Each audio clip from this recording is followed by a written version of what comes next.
Nuestro siguiente tema, la ilusión de la propiedad. De alguna manera vinculado al tema anterior, que fue el anillo perdido. Empezamos, nos ponemos cómodos. ¿Qué significa realmente ser dueños de algo? ¿Qué significa el que algo sea mío? Si parados en la mitad de la calle en Nueva York, señalamos un rascacielos y decimos, ese edificio es mío, me pertenece, o bien es porque somos millonarios, mentirosos o locos. En todo caso, contamos una historia en la que la forma mental yo y la forma mental edificio se confunden en una sola. Relacionamos yo, edificio, mío. Es así como funciona el concepto mental de la propiedad.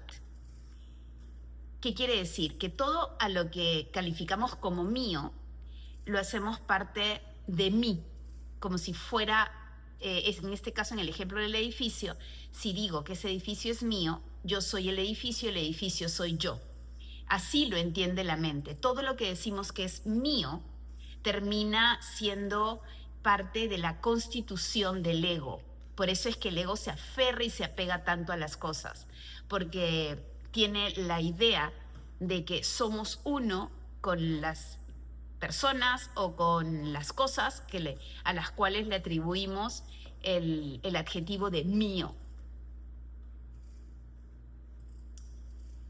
Si todo el mundo coincide con nuestra historia, se producirán unos documentos para certificar ese acuerdo. Entonces somos ricos.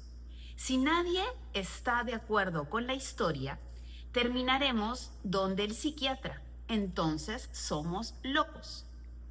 Es importante reconocer aquí que la historia y las formas de pensamiento que las componen, bien sea que los demás estén o no de acuerdo, no tienen absolutamente nada que ver con lo que somos. Aunque los demás coincidan con nosotros, la historia no es más que ficción. Son muchas las personas que apenas en su lecho de muerte, cuando todo lo externo desvanece, cuando se dan cuenta que ninguna cosa tuvo nunca que ver con lo que son. Ante la cercanía de la muerte, todo el concepto de la propiedad se manifiesta totalmente carente de significado. En los últimos momentos de la vida, también se dan cuenta de que mientras pasaron toda la vida buscando un sentido más completo del ser, lo que buscaban realmente, el ser, siempre había estado ahí, pero parcialmente oculto por la identificación de las cosas, es decir, la identificación con la mente. Hago una pausa. Es como cuando hemos hecho alguna meditación o hemos compartido alguna conversación y mucho se reclama, mucho se quiere trabajar en la paz.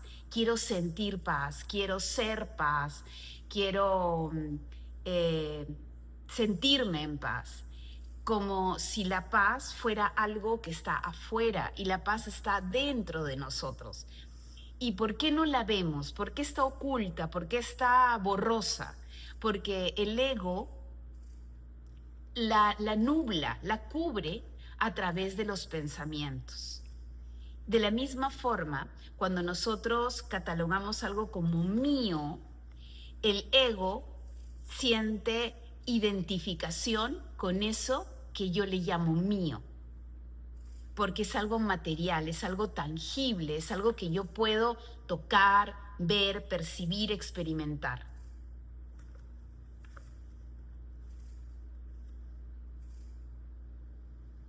Bienaventurados los pobres de espíritu, dijo Jesús, porque de ellos es el reino de los cielos. ¿Qué significa pobres de espíritu? Es la ausencia de equipaje interior, de identificaciones. Nada de identificación con las cosas ni con los conceptos mentales que contengan un sentido de ser.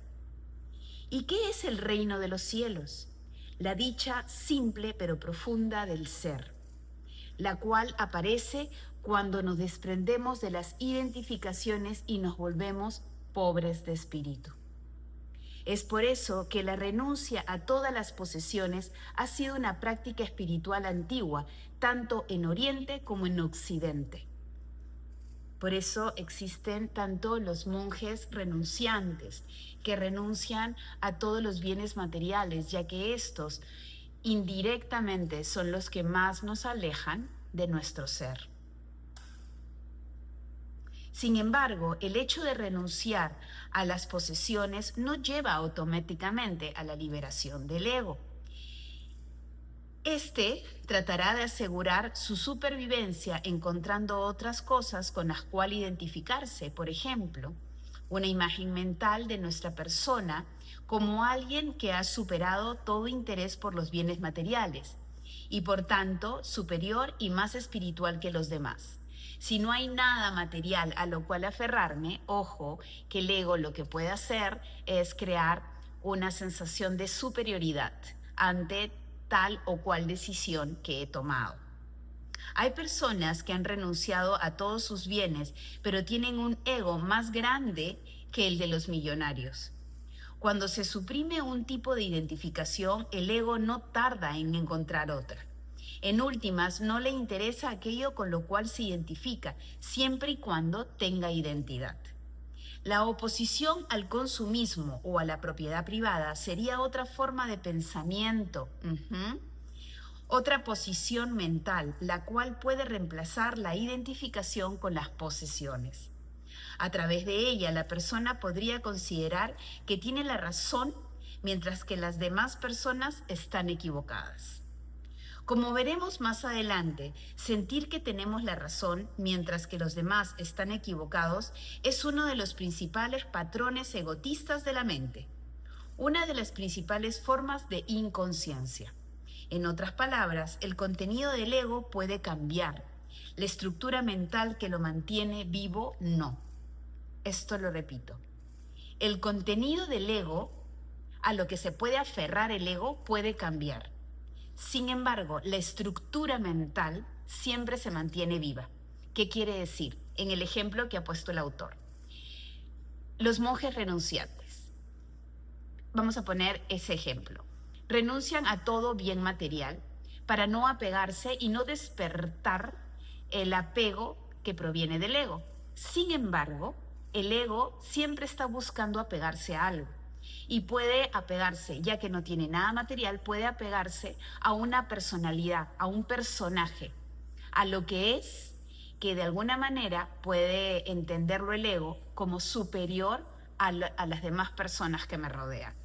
Entonces, al final, el ego siempre está presente, siempre está ahí. Somos parte es parte de esa característica que tenemos nosotros los humanos. Uno de los supuestos inconscientes es que al identificarnos con un objeto a través de la ficción de la propiedad, la aparente solidez y permanencia de ese objeto material nos proporcionará un sentido de ser más sólido y permanente. Esto se aplica en particular a las edificaciones y todavía más a la tierra, porque son las únicas cosas que podemos poseer y de las cuales pensamos que no se destruyen.